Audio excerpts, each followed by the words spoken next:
Bharat unscripted में आप सबका स्वागत है।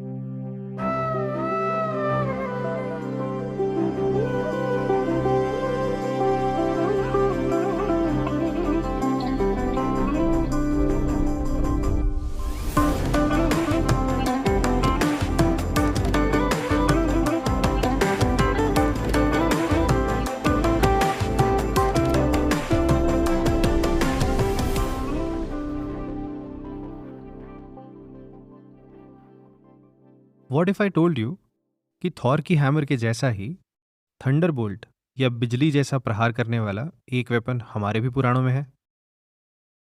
And what if I told you हम सब ने ये वेपन काफी बार देखा है।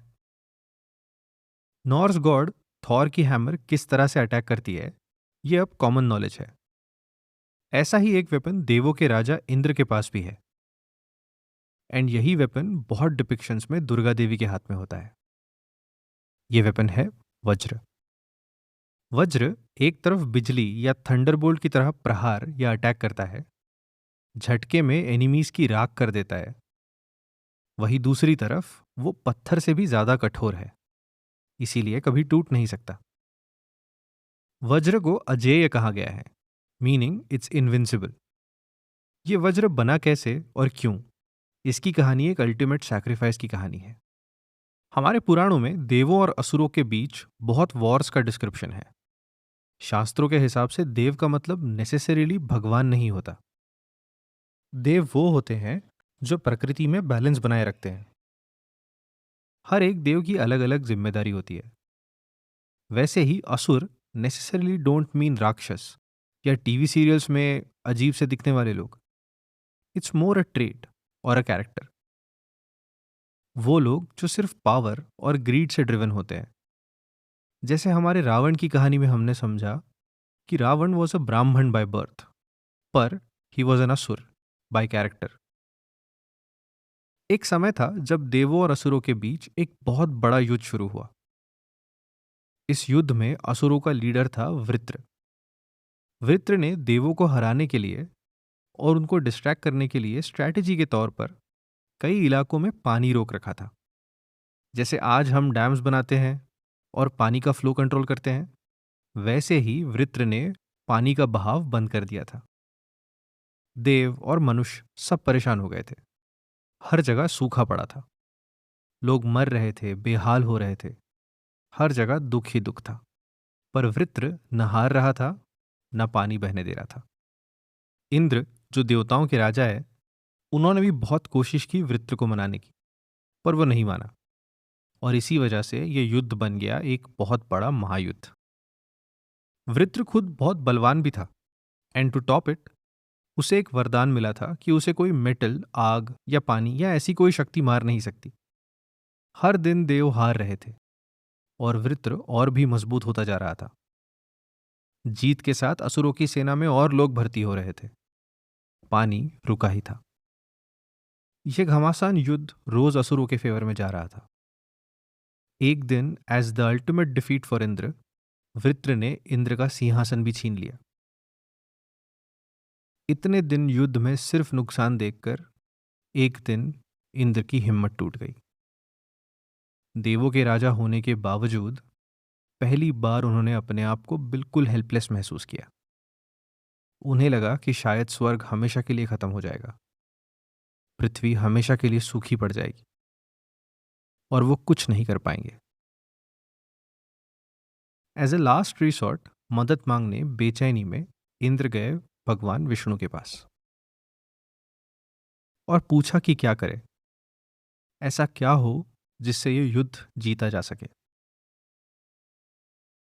भगवान विष्णु ने पूरी कहानी सुनी और इंद्र को वृत्र के बारे में बताया, उसके वरदान के बारे में बताया और बोले कि उसे हराना मुश्किल है, पर अगर एक नया शस्त्र बनाया जाए जो कोई मेटल, वुड या स्टोन से ना बना हो तो उसे हराना पॉसिबल हो सकता है। ये सुनकर देव और निराश हो गए। सोचा अगर मेटल या वुड या स्टोन ना हो तो वेपन बनेगा कैसे। तब विष्णु ने एक सुझाव दिया, of a weapon made with bones, हड्डियां। ऐसी हड्डियां जो किसी महातपस्वी और ब्रह्मर्षि की हो, जिनका सारा जीवन तपस्या में गया हो, शरीर तेज और ब्रह्म विद्या से भरा हो। विष्णु भगवान के इस जवाब से देवों में थोड़ी उम्मीद वापस आई, पर रियलाइजेशन भी आया कि वो ऐसे किसी महातपस्वी को नहीं जानते, और अगर जानते भी हो तो ऐसा कोई महातपस्वी जिसने अपना पूरा जीवन तपस्या में झोंक दिया हो, वो एक वेपन के लिए अपना जीवन क्यों त्याग करेगा। विष्णु भगवान इंद्र की उलझन समझ गए थे। उन्होंने ऋषि दधीची के बारे में बताया। दधीची एक ब्रह्मर्षि थे। हमारी पहली कहानी में विश्वामित्र और वशिष्ठ भी ब्रह्मर्षि थे, बस उन्हीं की तरह। उन्हें ना राजनीति में रुचि थी ना युद्ध में। उन्होंने जीवन सरस्वती नदी के किनारे तपस्या में लगा दिया था। कहा जाता है कि दधीची वैदिक ज्ञान के महान गुरु थे। एस्ट्रोनॉमी और स्पिरिचुअलिटी के काफी सिद्धांतों में उनका योगदान था। दधीची का पूरा बैकग्राउंड सुनकर सहमे हुए इंद्र और सारे देव पहुंचे उन ऋषि के पास और पहुंचकर युद्ध के बारे में बताया। इंद्र के शब्द थरथरा रहे थे। देवों के राजा की आवाज पहली बार कमजोर थी। इनर कॉन्फ्लिक्ट आवाज में साफ दिख रहा था। किसी को उनकी हड्डियां मांगना मतलब सीधे सीधे उनका जीवन मांगना है। यह मुश्किल था, पर कॉन्फ्लिक्ट के साथ इंद्र ने दधीची को बताया कि युद्ध में देव कैसे रोज हार रहे हैं और जीत की उम्मीद हर पल कम होते जा रही है। फिर बताया उनका इंटरेक्शन विष्णु भगवान से। बस यहां तक बात आते आते दधीची समझ गए थे कि ये सब उन्हें क्यों बताया जा रहा है। वो ये भी समझ गए थे कि ये बात सिर्फ युद्ध में कौन जीतता है उसकी नहीं, बल्कि धर्म की है। The right side should always win. जब तक इंद्र कुछ आगे बोल पाते, ऋषि ने खुद कहा कि वो उनका शरीर त्याग करने के लिए तैयार है, ताकि इंद्र को उनकी हड्डियां मिल सके।